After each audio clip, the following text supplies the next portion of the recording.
e se a Game Freak considera Victini uma representação de Ratatosk. Né? Vamos debater um pouco sobre isso, eu vou explicar meus motivos já. Bom dia, boa tarde ou boa noite, sejam bem-vindos a mais um vídeo do canal. Eu sou Cleiton Moore e hoje eu vou falar um pouco das inspirações da Game Freak a respeito de alguns Pokémon e suas origens. Vamos lá. Bem, primeiro vou falar primeiro de Kalos, né? Por causa do Legends que foi anunciado, não é isso mesmo? Então, como vocês já devem saber, ou os que não sabem, né? Xerneas, Yveltal e Zygarde. Sim, Zygarde, porque o nome dele em japonês é Zygarde e não Zygarde, né? Então, não é Xerneas, que na verdade deveria ser Zerneas, já que é Zeruneas. E Yveltal, a gente pode chamar do Yveltal por causa do Y, mas em japonês é Iberutaro e a japonificação literal do nome. Então, assim, seria Yveltal. Mas tudo bem. Voltando, Xerneas, os três são baseados na mitologia nórdica. Mas em que parte da mitologia nórdica? Aí é esse o ponto que eu quero chegar. Fala-se que Xerneas é baseado nos cervos que estão ali em Yggdrasil, na parte do tronco de Yggdrasil. Dvalin, Dain, Durathorn e Duneir. Esses quatro. Só que aí ele é um cervo só. Então fica meio complicado de ter certeza que é ele, mas claro, é uma civil inspiração e eu vou falar porque o número desse caso vai estar importando, tá? Foi no meio que arrumaram uma expressão para ele, mas a gente pode dizer que cada par de galhada dele pode ser uma representação para um dos cervos, por isso que tem 4 pares e cada galhada tem uma bifurcação saindo de cada cor diferente, né? Assim, no caso, em pares de cores, né? Aqui saindo, e no Shine mantém essa característica, então talvez seja essa representação aí. Claro que um cervo não vai ter só super negocinho assim, né? Ele vai ter um negocinho mais, mas assim, enfim. Pode ter, daqueles que são mais simples, vão ter aquela coisinha, pode ser que seja essa a lógica que a Game Freak usou. Só que aí a gente bate em alguns problemas. Por quê? Vamos lá, o Yveltal, né, ele pode ser baseado no Hirschvalgish, que é a águia que tudo vê, que observa lá de cima, né, na Copa de Yggdrasil. Ou ela pode ser simplesmente uma representação de Húrin e Munin, os corvos, né, de Odin. Que se você comparar o Yveltal, eu acho que ele passa mais uma ideia de corvo do que de águia. Mas ele não tem nada nele, pelo menos visualmente falando, que ele remeta necessariamente a alguma coisa que tá ali no par, né? Como os Xerneas, ele remete lá as 4 coresinhas separadas aos 4 cervos. E aí você fica, Tá certo isso? Ele é uma representação fundida de Húrin e Munin. E Hirschvalgish saiu e foi ignorado. Fora que Hirschvalgish tem um falcão que fica, em alguns contos falam que tem um falcão que fica picando a cabeça dela, né? Então teria mais uma ave aí envolvida. E aí fica nessa coisa de saber qual é essa representação. Por que eu tô trazendo esse negócio? Se eu tô levando em consideração isso, não sei o quê.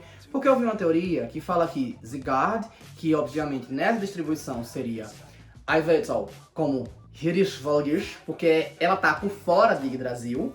Os cervos na representação dos Xerneas, porque eles estão por fora de Yggdrasil, então tipo, não estão dentro dos mundos de Yggdrasil, ou dentro de algum lugar dentro de Yggdrasil, eles estão por fora. E Nidhogg, que tá abaixo de Yggdrasil, seria Zygarde.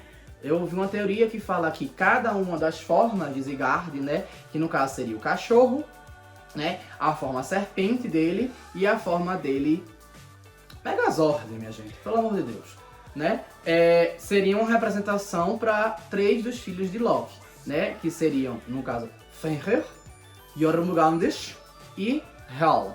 Primeiro, que eu não acho que o Megazord remeta a nada do que é a descrição de Hel, que é metade humana, vamos dizer assim, e metade podre. Pra mim, aquele ali não representou nada. Ele representa muito mais alguma coisa imperial, né? Como se fosse um trono aqui na cabeça dele, a própria cabeça, uma coroa, como se fosse um trono esperando alguém, ou ele mesmo ser empoderado a ponto de eu domino aqui na realidade, fora a capa que desce, tudo mais, aquele negócio todo, pra fazer uma referência talvez ali à parte da França, né? Seja a construção celta, a invasão saxônica e nórdica e a invasão romana, né? Então todos esses eram baseados em impérios que foram grandes. O saxônico não tanto, porque esse ali era o nórdico, mas enfim, não é o mesmo caso, mas tipo, fazer referência ao nórdico, ao celta e ao romano, aquela grande briga de três grandes, como é que diz? De três grandes sociedades imperiais, vamos dizer assim. Principalmente, nesse caso, o celta, né? Então, talvez fazer essa referência aí. Eu já não acho que ele encaixe com ela. E aí as pessoas desconsideram, sim, e o núcleo? A representação do núcleo, a célulazinha. Ele seria o que nessa conversa? Quem seria ele? E se a gente está levando em consideração Jormungandr, Hela e Fenrir, que estão dentro de Yggdrasil, a gente tem que levar em consideração Húnin Múnin, que são as águias de Odin, e também os lobos de Odin, que também são representações. Os corvos de Odin, eles pastoram os lugares, saem voando para os lugares, mas eles estão dentro de cada mundo, e eles são tipo uma espécie de fofoqueirinhos de Odin. E os lobos, eles são tipo guarda-costas de Odin, estão ali para buscar, para servir Odin para alguma coisa. Então, cadê os lobos? Cadê os corvos? Né? Não era para ter dois? Não era para ter dois aqui também? Então, se for assim, se for enfiar Ratatosk por fora para ser 4, então tá faltando gente. Tá faltando gente. Fora que eu considerar o cachorro como Fenrir, eu acho assim que a Game Freak maravilhou, né? Porque assim, a única forma bonita de Sigurd é o cachorro. Mas podia ser um lobo, né? Pra ser Fenrir, pra representar Fenrir mesmo. Talvez inverter, não sei, o Megazord ou alguma coisa meio coroa ser um negócio mais simples, não sei. Então, talvez invertir dali e Fenrir ser uma representação melhor. E aí fica nesse questionamento. E aí você pergunta, tá, tem um monte de bicho aqui dentro, quem foi que faltou fora? Ratatosk. E por que a Game Freak não colocou já como mítico na época de Kalos? Lembra que desde o Nova, os míticos eles citam qual vai ser a próxima geração? Lembram que toda vez acontece isso? Hulpa e Volcanion acabam fazendo uma citação ao que vem a Lola. Volcanion pelas explosões vulcânicas e, como é que diz? Uma força de vapor grande, seja vulcão, seja geyser, o que for, de alguma coisa, remetendo a construções de ilhas e coisa do tipo. Por isso que o povo até na época supôs que seria Indonésia, o que fazia sentido também. E Hulpa faz uma referência árabe, ao gênio da lâmpada, mas também aos, como é que diz, aos portais tempo espaciais, que nesse caso faziam uma citação ao enredo de Alola, que seria as Ultra Wormholes, né? Então, faria essa referência aí. Quando a gente chega para analisar o contrário, pegar o Nova para jogar, lembrando que Melta e Magirna na 7ª também fazem a referência para a Revolução Industrial juntos, para Galar. Antes que vocês dizem que eu tô assim, tô trazendo interpretação do nada. Na 5ª geração, você vai pegar e vai analisar Meloetta, que para mim é a versão Mariah Carey e Beyoncé, então assim, para mim ela já representou ali, já exclui. Genesect não diz nada, né, porque ele remete a uma coisa que seria no Paleozoico, então não dá pra fazer uma referência direta a Seu Ninguém, basicamente. É basicamente só o enredo do Time Plasma mesmo, que é da própria 5ª geração. E aí nos resta Keldeo e Victini. Keldeo, ele faz a referência ali aos Três Mosqueteiros, que é uma história francesa, beleza, tá ali. Mas e Victini? Por que eu tô considerando que ele pode ser Ratatosk? Primeiro, a similaridade.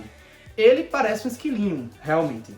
Segundo, em alguns contos falam que Ratatosk ele tinha pelo ruivo. Qual é a cor do pelo de Victini? Parte aqui de baixo, eu sei que é amarelada, clarinho. Mas das orelhas, da patinha, não sei o que, é o que? Ruivo, né? Segundo, ele tem aquele dentinho lá dele assim, pra fora, como se fosse, quando normalmente se desenha, no intuito de expressar malandragem ou alguma coisa desse tipo, né? E esse esquilo, ele era simplesmente um fofoqueiro que ia de Nidhogg a Hrishvolgish fofocar sobre os dois para ficar gerando uma briga entre a águia e a cobra, entre o dragão que tá ali de baixo, que é uma cobra meio dracônica, né? Que é um dragão na realidade, mas tem forma de cobra, cobra cega, enfim, por isso que Sigurd não tem olho. E aí ficar naquela de passar a fofoca, de levar e trazer. E a habilidade de Victory Star de Victini faz o quê? Ele leva um estímulo maior para você não errar o golpe, aumentando a acurácia dos aliados nos golpes. O que poderia significar o quê? Uma representação bonitinha da fofoca, de motivar o outro a não errar. A chegar lá e pô! E aí a gente só converter bonitinho em Victory Star.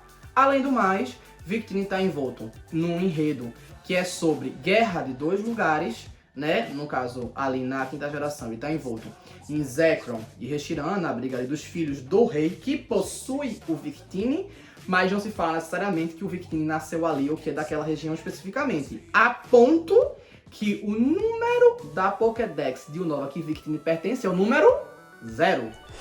Ele não tem número em Unova, ele é 0. 0 e o número 1 é Stadia, que é Snipe. Victini é 0. Voltando, ele é 0. Ou seja, ele pode. A própria Game Freak está dizendo, talvez a gente não conte ele como de Unova. Eles não tinham introduzido ainda a Pokédex desconhecida, como eles introduziram para Meltan e Melmetal, e por isso ficou ali. E ele basicamente tem a contagem apenas, basicamente, na National Dex, e aí fica ali, não dava pra ser 0, mas o Victini não, ele tem lá em Unova, mas o número dele é 0. Ele vem logo após Arceus, na National Dex, ele é 494, né? Mas ele conta como número 0, então talvez a referência 0, a habilidade, o dentinho, a aparência meio de esquilo, não sejam por acaso. Talvez a Game Freak considere Victini o Ratatosk, né? Então por isso ele acaba não colocando. Ah, então eu acho que não vai ter um quarto Pokémon tal. Talvez venha Victini e ele ganhe uma Mega. Talvez ele ganhe uma Mega. E aí tem até o chifrezinho que em alguns contos fala que Ratatosk tem. E talvez uma cauda ou alguma coisa assim, porque se Megane pode ganhar o cabelo, né? Aquela juba dela. Se Altaria aumenta a cauda e fica toda plumosa, por que Victini não pode numa Mega absorver ganhar umas asas que não são asas? Por que Victini não pode ganhar um chifre e uma cauda? E aí eu acredito que isso possa ser possível, até porque no último Legends era a quarta geração e tinha nada a ver, mas eles trouxeram os 3 gênios da lâmpada, né? Tornados, Thundurus e Landorus, para poder trazer a quarta, né? Enamorus, para poder fechar ali um quarteto, uma referência à mitologia chinesa, e mesmo Hisui sendo uma referência à Europa, claro que com outras coisas, mas uma Europa resumida, assim como o Hoenn é uma Ásia resumida, não tinha muito pra que ter uma referência chinesa ali. Foi só porque eles quiseram colocar. No Victini teria mais uma explicação melhorzinha. E é isso, eu espero que tenham gostado. Então curtam, comentem, compartilhem, se inscrevam no canal. E se não souberem o que escreverem, colocar ecossistema, já que Zygarde é o Pokémon ecossistema aqui embaixo. Valeu!